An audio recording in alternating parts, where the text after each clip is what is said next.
Hello everyone, this is Pick Entertainment and we are back again, and here now we have another fun video for you where I discuss what were for me the top 10 best action films of the 1990s. Now there will be certain criteria that I'll apply to this list, and unfortunately it will omit some amazing movies, some of which that many will feel were actually some of the greatest, if not the greatest, films of this decade, but there's a certain standard that I feel needs to be applied to when putting a breakdown of this list. Now the main standard for me when I apply to these movies is that they have to be set in a modern day contemporary setting, so no futuristic, nothing set in the past, no alternate realities or parallel universe. It has to be a strictly set in the present day world that we are in currently at the moment, or that we were in certainly back in the 1990s. Now the second criteria being that no other genre has to be dominant or influential in the story. Unfortunately that means no science fiction, so that's going to leave out, I'm sorry, very controversially, the likes of Terminator 2, Judgment Day, Demolition Man and The Matrix. Now don't get me wrong, those movies are brilliant and they have some exceptional action, but I'm sorry, I look at those as science fiction films first, or if you want to call science fiction action movies, right? So unfortunately those films have to be omitted from the list, and also we have to exclude any comic book movies, martial arts movies, cop dramas or cop thrillers, or action comedies or historical epics. So that's the main other genre that I'm applying to in terms of this breakdown. By all means, if you feel that there are different films that you should be included if you were to do a breakdown of the best 90s action films, then of course leave them in the comments and we can discuss even further. But without further ado, now here we go with the beginning part of the breakdown of the top 10 greatest action films of the 1990s. So at number 10 of this list we start off with Broken Arrow from 1996. Starring John Travolta and Christian Slater, and directed by acclaimed action director John Woo, and this was his furthering much more into the mainstream action genre, prior to having generated some classic Hong Kong classics throughout the earlier part of his career. And this is very much of a fast-paced, breakneck speed adventure, also really featuring the big massive comeback of John Travolta, who had been so much in the wilderness throughout the late 80s, and he was beginning to come back himself into the mainstream audiences, and he is much more of the villainous role where we see him battling against Christian Slater. He has stolen some nuclear warheads and Christian Slater is pursuing him to prevent him from doing dangerous deeds with those weapons. And there's a very brisk, energetic pace about Broken Arrow. It's not the most complicated or the convoluted, it's still very enjoyable and easy to follow, with a very good villainous performance from John Travolta, and of course all of the typical energetic trademark directing styles that we would come accustomed to for John Woo a lot when we saw his career really blossom in terms of a mainstream appeal throughout the 1990s. So I think a very enjoyable and very straightforward and very accessible action movie in Broken Arrow at number 10. The next entry that we have at number 9 is The Last Boy Scout from 1991. A very underrated film, and I've provided a full-on analysis that you can check out within my channel as well. But this is a very fun, lively actioner when we follow disgraced security guard Bruce Willis and fallen from grace NFL footballer Dane Wayans, and they're caught up in several cases involving bribery, corruption and gambling within the American football environment. And I love Last Boy Scout, it's great. It's full of humour, fantastic chemistry between both Willis and Wayans, and there's actually some really good depth to the characters along the carnage, and there's some very good, very exciting action sequences and lots of twists and turns as we follow the two lead characters throughout the story. So fantastic action, lots of great one-liners, good form again from Bruce Willis, following on recently from the two Die Hard films that he was starring in, and a good line of action, well directed by Tony Scott of course. So very enjoyable, very fun, entertaining and brisk action from The Last Boy Scout at number 9. We move on to number 8 on the list, and that is Hard Target from 1993, and this was John Woo, his first real entry into the mainstream Hollywood genre, starring Jean-Claude Van Damme in what was probably the most prolific phase of his career, when he would go on to have the likes of Street Fighter and Time Cop and The Quest. And here he's a martial arts professional protecting Yancey Butler from being hunted down by various henchmen, and Hard Target really features all of those typical trademark styles that we have from John Woo's directing style. It's very old school style action filmmaking, lots of explosions, hand-to-hand combat, and this is Jean-Claude Van Damme really in his prime. He has this long kind of mullet style hairstyle about him. He physically looks great. He's got the trademark roundhouse kicks that we see throughout the movie. So just a very, I'd say, hardcore, gritty, although it's set in the 90s, it's very much, I think, rooted as well within the 1980s. So very much more of a hallmark to what we were seeing previously from action movies. So a fine entry on John Woo's list, and a good, very lead actioner as well for Jean-Claude Van Damme in Hard Target at number 8. So we go on to number 7 on this list, and that is Die Hard with a Vengeance in 1995. The third film in the Die Hard franchise is a supremely lively, very cat and mouse sequel. The novelty this time is that we've actually given iconic character John McClane a partner in Samuel L. Jackson's Zeus, and both of them are having to locate various bombs that have been dispersed all over the city by the very clever Simon, played by Jeremy Irons. And Die Hard with Vengeance is a great entry within the Die Hard franchise, lots of humour, a lot of it which is generated by the fantastic pairing of Bruce Willis and Samuel L. Jackson in the role, adds different flavour, a lot of different wit, and very engaging with the premise as well. It's very inventive at the time, and I think this is what a lot of people loved about this third sequel, is that it didn't try to repeat the typical one-man army setup that we got from the previous two Die Hard movies. Those movies themselves, they dealt with much more of a closed environment, which of course this third sequel leaves everything out in the open. So a lot more possibilities, a lot more fun to be had as well along with this third sequel. So at the same time, as much as we have a lot of humour and comedy, there's still enough of tension and suspense, and very much surprise as there's lots of twists and turns as we go throughout the various plot. So all of these elements really aided Die Hard with a Vengeance to become a massive success at the box office, and it ultimately became the biggest top grossing movie of 1995. So another 5 entry within this list, Die Hard with a Vengeance at number 7. We go on to number 6 on this list, and now we go on to Con Air from 1997. This high octane actioner really was in the era of high concept action blockbusters, where we saw much more of art house independent actors cast in lead roles. So we look at the likes of Nicolas Cage, who himself was going on to be a much more of a mainstream action star. We have alongside him John Malkovich, and also the likes of John Cusack as well. So this was really in the midst of the changing of the guard of what we were seeing in terms of casting, in terms of these action films. And Con Air is very fantastic, full of explosive set pieces. It's very fun, very outlandish, but entertaining at the same time. Slides slightly into self-parody, particularly at the end climax. Maybe it goes a bit over the top, it's very much excessive, but still you can take it seriously for the most part. I love all of the action beats, lots of great testosterone filled moments as we follow Nicolas Cage's Cameron Poe as he's an ex-convict on parole, and he's part of a air transfer including the city's most vicious criminals, all led by John Malkovich's Cyrus the Virus, and in the end they plan to escape from the police during this airport transfer. And it's just fantastic to watch again, endlessly entertaining, endlessly watchable, fantastic action set pieces, particularly when we have the airplane crash and the police getting involved in, and the convicts have to fight their way out of the trap set by them. Fantastic entertainment, no expense spared, really high level, big budget surprise and spectacle put on here. It's all there to put on the screen. Another major entry for Nicolas Cage, really converting himself much more into an action superstar, which we'll also see later on in this breakdown. But Con Air for me, just hugely enjoyable, very funny, lots of humour, great abrasive, tough characters throughout, and a very worthy entry, I think, if we are talking about the finest action movies within the 1990s. We go on to number 5 on this list, and without doubt one of the most popular and deemed one of the great actioners of the 1990s, and that is Speed.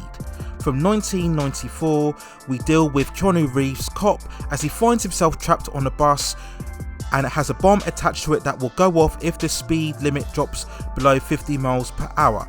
Supremely high concept and lots of escalating tension that's constantly compelling and has you on the edge of your seat throughout. And Speed is one of those films that works really on a claustrophobic level, despite the fact that we are on a bus traveling around the city. It's really the closed in and tense moments that really get you hooked within this movie. And as long as it's on the bus, I think Speed is a great movie overall. We have a terrific fill-in in Dennis Hopper, and of course Speed as well was very famous for giving us much more of a very Sandra Bullock, beautiful young woman in her prime, as she was emerging much more as a mainstream leading actress. So fantastic action sequences, hugely compelling, lots of tension and suspense throughout, very high concept. And yes, they did make a sequel later on, but sadly that was not nowhere near as good as this first movie overall. But very thrilling, very exciting, very explosive, without no doubt about it. Constantly hooked from start to finish overall, and without doubt Speed is one of the most best standout action films of the 1990s.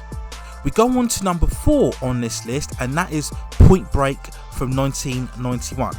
Full of unique sequences and action staged brilliantly by director Catherine Bigelow. This is very much of an exciting actioner, which we have Keanu Reeves' Johnny Utah joining the FBI and going undercover in the surfing community, chasing after the infamous bank robbers, the ex-presidents who haven't been caught for 3 years. And over this operation, he makes a strong connection to Patrick Swayze's mysterious Bodhi. And I think overall Point Break is a very vivid, high energetic and stylish action film. Maybe not quite as explosive as previous entries on this list, but definitely awe-inspiring, and particularly its surfing and skydiving sequences, which really make it much more of a unique action film, very different than what we saw really within the more contemporary entries within this list as well.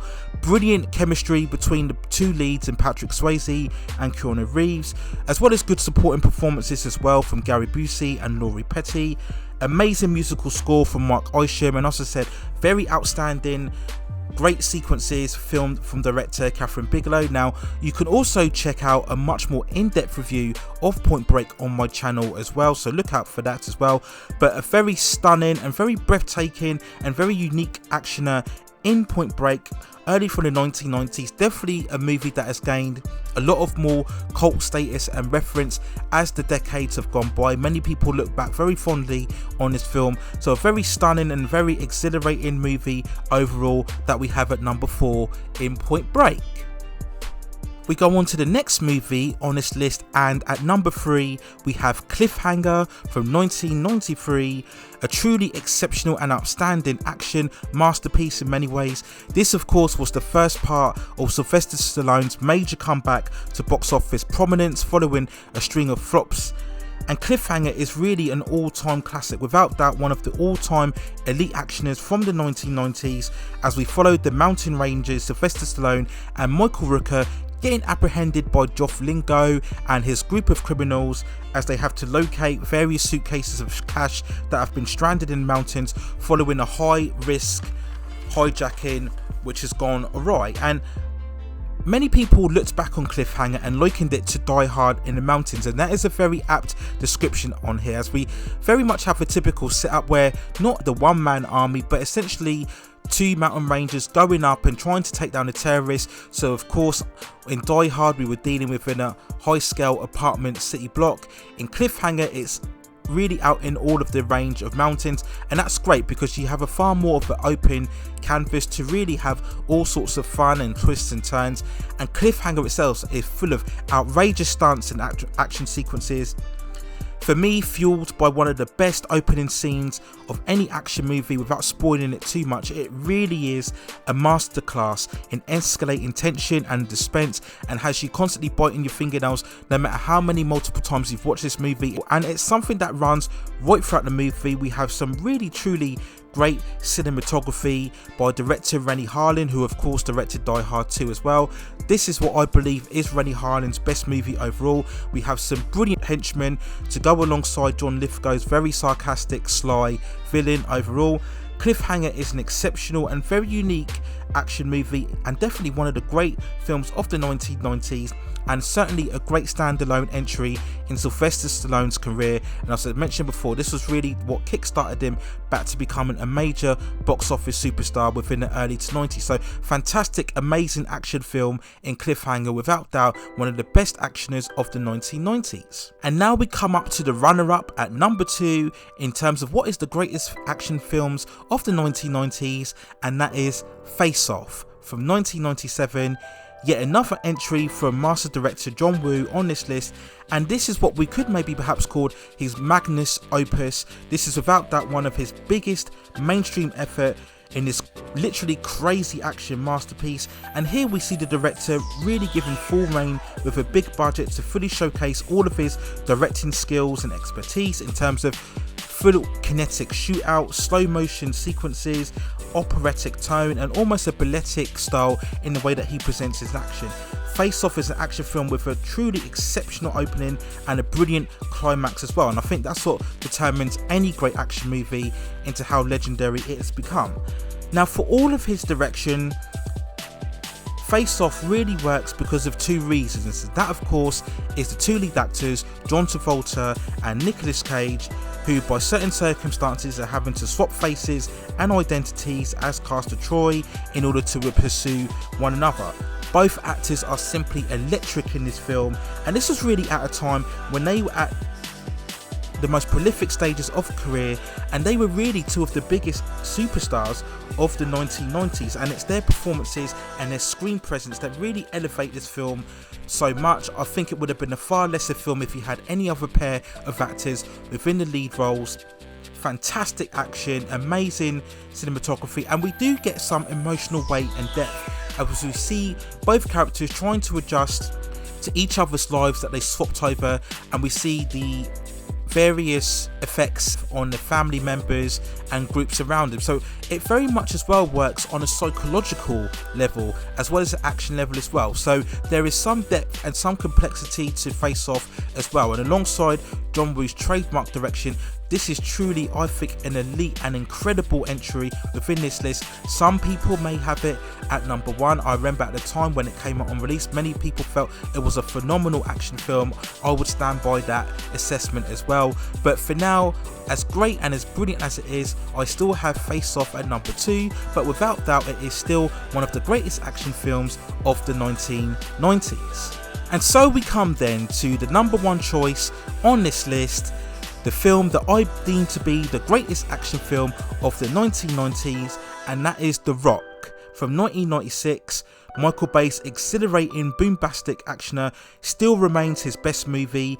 We of course have the late great Sean Connery, who is amazing as Colonel Mason, who was temporarily released from prison in order to help Nicolas Cage's chemistry agent to take on terrorists who were holding hostages at the famous Alcatraz prison. Now, The Rock is very typical, as I mentioned before, off the shift in the action genre. We were casting much more of established art house actors in lead roles rather than typical action stars, and we can see that right throughout the cast. As I mentioned before, Sean Connery, who is still very box office prolific at this stage. Nicolas Cage, of course, was really making big entries into becoming a mainstream action star following his Oscar win for Leaving Las Vegas. We also have a very great performance from Ed Harris as well, as much more of a sympathetic villain, I would say, throughout this movie. Brilliant action, brilliant editing, lots of humour and testosterone, and it really moves at a breakneck speed. We have some standout sequences, one involving the exemplary car chase that we get through San Francisco, where we get the typical hyper editing style of zooming in and zooming out of each people within vehicles. We have another amazing scene where we have the shower room shootout. We have that famous interplay between Michael Biehn and Ed Harris shouting at each other, "I will not give that order, I will not repeat that order." Just very intense and very vivid sequences throughout in here. And this is really when Michael Bay's directing style is used to his best advantage. It's still very much out there and he's given full reign to do what he wants, but there is certain restraint, there is a certain pacing. We do get more quieter moments, we do get much more of interplay between the actors, and we get time to understand them and where they're coming from. And this is really Michael Bay when he's done in the right way. And as I mentioned before, great cast of actors, brilliant acting performances all throughout, and of course an amazing pulsating musical score from Hans Zimmer, very militarized, very chorus like beats and tones that we would come to expect from Hans Zimmer. So The Rock really is an endlessly watchable, full of high concept, a great movie with great performances and a hugely exhilarating action, and overall for me is the #1 choice and is overall the most greatest action movie of the 1990s. So those are my overall picks and choices as to what I deem the biggest and most best films of the 1990s decade. Let me know what you think in the comments below, if you agree with my list or you don't agree with my list. If you have your own set of choices that are very different to my selection as to what you believe are the best action films of the 1990s, then let me know in the comments below, and if need be I may do an additional video just covering out more of the supplementary choices that you've provided within the comments as well. If you do enjoy this video and it gets a lot of attention and viewership, then I may indeed do a supplementary video looking at the best action films of the 1980s and maybe of course of the 2000s and so on as well. So let me know if you enjoyed this video as well. Please also hit those like and subscribe buttons and notifications so I can provide you with more breakdown and videos and high quality content like this in the future. But that's it for now on what I deem to be the greatest action films of the 1990s. That's it for now. Take care of yourselves, stay at safe distances, and I will see you very, very soon.